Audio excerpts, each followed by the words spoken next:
Thank you for joining us today.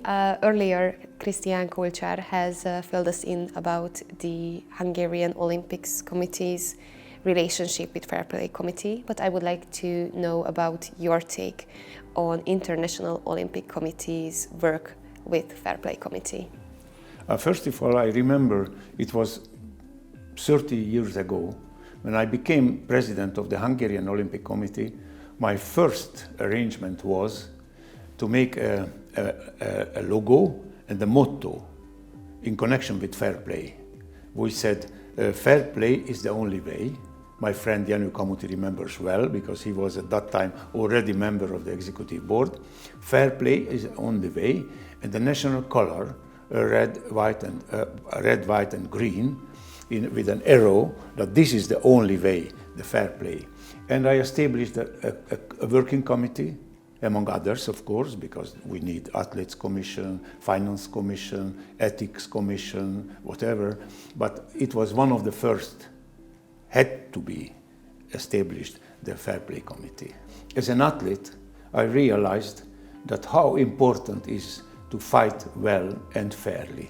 Because if there is no fair play, whatever do the rules and regulations and the referees, it has no sense if the athletes, they don't respect the way of fair play. If somebody cheats, if somebody uses doping, if somebody has not permitted advance in front of the other, the whole thing loses its raison d'etre. The whole thing is in vain. I think this is the most important task for the Fair Play Committee, let it be national or international. There are many important ways to do. The first is education. The second is to show good example. The third is to decorate those who really fight in a fair manner. I like very much sometimes a small fair gesture is shown all over the world with the help of the internet and whatever home pages.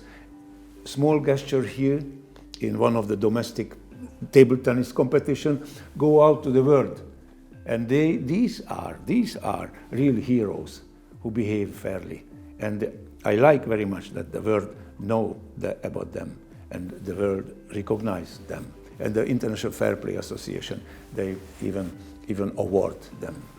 You have mentioned little brief moments of fairness within the Olympics. Can you please tell me about an example that you've seen and it was heartwarming for you or special for you? We have a fencer, Áron Szilágyi, who in several times, even in the Olympic final, he raised his hands and say, touch me, helping the referee to make the right judgment. But the last time we were in the Olympic Games in Tokyo a couple of weeks ago, and there was a Hungarian girl taking part in the hurdle. I think it's 100-meter hurdle for women. And one of our athletes, Kozák Luca, fell down, as far as I remember, the third or fourth hurdle. But she realized that another athlete fell down as well.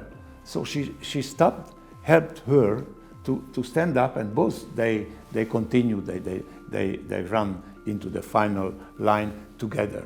This was a very, very nice gesture in the very middle of the excitement, you know, the largest happening in my life. I participated in the Olympic, but somebody fell down.